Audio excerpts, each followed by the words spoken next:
Salina, Utah, which is basically the intersection of 70 and 89 in Utah. And here, turn your phone sideways. Let me go this way. Steve says I have to go sideways. All right, so like I said, we're here at Salina, Utah, and we are at one of our favorite places, and that would be, that's right, Maverick.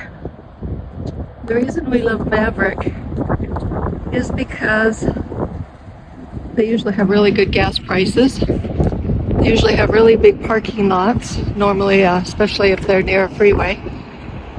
So you can get your rig in here. Just to kind of put this into perspective as how big this parking lot is. It's wide open. You could probably park semis in here, and they probably do at nights. Anyway, but we are here because we're dumping. And Maverick, quite often, not always, but very frequently, has an RV dump that's free. And if you look behind Steve back there, you'll see that there's a great big huge trash dumpster as well. So you can get rid of any household trash, clean out your truck, anything you need to get rid of on the road. Their prices are usually pretty decent. We're doing diesel for like $3.47, which is not great, but right now it's pretty much the going rate. If not, well, 5-10 cents less. They usually have a store inside that either has what they call a bonfire grill, where you can get fresh pizza, sandwiches, garlic sticks, all sorts of things like that. Or if they don't, they may have a full restaurant. And in this case, this one seems to have a Carl's Jr. burger joint. So, like I say, this is one of our favorite places to find along the road. If you were in the southeast part of the country, Buc-ee's has this place beat, hands down. But on the west coast, it's probably the closest thing you'll find to it. So, and like I said, Steve's just dumping away. So we've been boondocking for about 6 days, 5-6 days, and it's time to dump. And we're on our way from northern Utah down to southern Utah. We'll spend the night down near Lake Powell at Lone Rock Beach. And so that's where we're headed today. We'll talk to you guys later. Bye. Okay, so we just finished dumping and now we're going to fill up. And one of the other things we really like about Maverick is quite often they have on the islands here where you fill up, there's quite frequently a waste valve where you can also, if you happen to have a water bladder, you can also fill up your water bladder for free here. So Maverick is very RV friendly. Alright guys, this is our world when we pull into a place. We're on our way back to Sholo, and we're here for the night. Patty's in there brushing her teeth. But what we're doing is we only open the slide what we sleep on. So if we come down here, I'll turn the camera around. And then you can see the slides are in. And hopefully we won't be bothered because we're at Lone Rock Beach. Would you turn on the water pump? Yeah, we're at Lone Rock Beach. Traveling back, it's about 10-15 miles from Page. And Patty wants me to turn on the pump so she can get some water.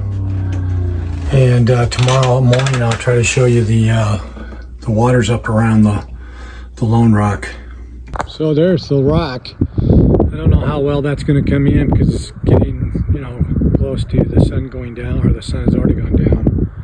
But I just wanted to show you there's a lot of campers down there, and there's a lot of traffic coming up and down for the beach.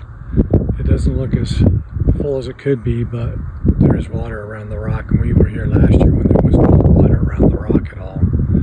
You can see somebody else has pulled in here as well, and hopefully we won't be bothered because we couldn't pay anything because their stupid machine isn't working and there's nobody in the booth. So anyway, here we are. Hopefully everything will be okay tonight because I like my sleep.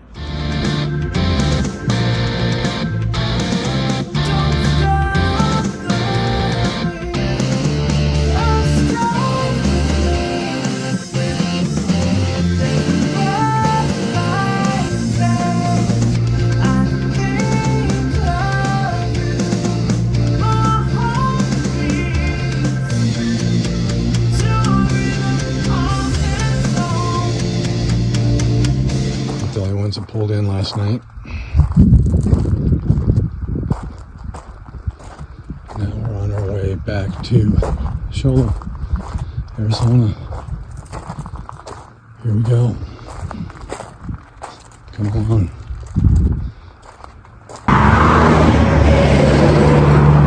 Okay, so I just thought we would document this. We were coming down the highway, so excuse the highway noise. There's going to be a lot of cars zooming past. So this is Richard. He is stopped on the side of the road to help us, and he is the godsend that we needed. Steve was driving, and he looked in the side mirror and saw that there was smoke coming from our wheel. So we found a place within about, I don't know, maybe a quarter of a mile, and we're able to pull off to the side of the road and get out of traffic for the most part. The highway patrol came by. Thank you, Officer Tracy. Tyler Tracy, officer out of Holbrook, was very helpful. And so he was stopped here to help. And then Richard came by, and he knows what he's doing. He's been helping us rebuild our back wheel right here at the side of the road. So we're very, very grateful to him. We did have to make a quick trip into Snowflake to get parts, but otherwise we are hoping to get on the road again.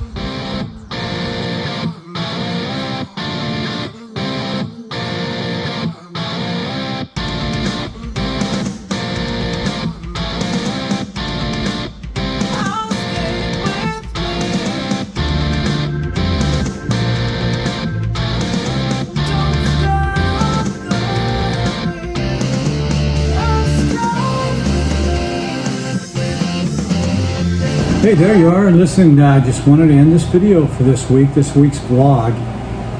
We had a breakdown on the way to Sholo, and Richard, as you saw in the video, came and helped us get our rig working again, and we really appreciate him, and we thank him for that. We went back to venture in, but we just really had a struggle backing our rig back into the slot they gave us, and we were so frustrated with the day that we just decided to take a risk. And that's how this video starts, is us coming down and going through that tunnel back to our house, which is in Queen Creek, and following that truck. This video, I don't know what happened to his truck. But anyway, we made it all the way back down to Queen Creek safely, successfully. We parked the rig in storage. We're going to leave it there for a while. We're probably not going to do any videos for a while. We just wanted to end this particular week's vlog, and thank you guys for all your support. Those who always send me those private messages, don't want to leave any messages out there for the world to read. Maybe that tells me something about the channel. But we thank you. You're riders in the storm. We hope to continue to write. We continue to move forward. We thank you for your support. I don't know, we'll see you again maybe when we take the rig out of storage and get back out on the road, get the wheel bearings all repacked professionally. Not saying Richard didn't do a good job, he did an excellent job, and the brakes fixed, some other checks, and then we'll probably be going up to the West Coast because we can't seem to sell our 1,000 Trails membership, even though it's an adventure membership. If you're interested in that, you can send me an email at ridersinthestorm2@gmail, or you can just put a message down in the comments and I'll follow up on it. We also thought about just selling the Montana fifth wheel, but we put so much TLC into this rig over the years. It's one thing I really know is the rig from one side, one end to the other, inside and out. We put a lot of batteries in it, solar panels, transfer switches. We really set it up for us. We know the awning's not working properly right now. You know, little funny things that come with a rig that's 5-6 years old. We accept those challenges and we like the rig, so we're probably just going to keep it. What you may or may not know is because of COVID, the people who did not want to stay in motels decided to go out and buy rigs all over the country, and they had a real huge spike in the purchases of these rigs, and now the market's kind of flooded with them. The rig that we bought was originally $100 grand, and now I'd be lucky if I can sell it for maybe 40, 45, even with all the solar that I have in it. That's normal. It's a depreciating asset. We know that, but the market's really soft right now. At least that's the way we feel. So we're probably just going to hang on to the Montana and the Thousand Trails, which seems to go hand in hand with it, because I don't know, maybe people decided they don't want to travel in RVs, and that market's overgrown and flooded with people that have these adventure series packages and whatnot. And that's it for this week. But thanks for watching, guys, and we'll see you when we see you. Thanks.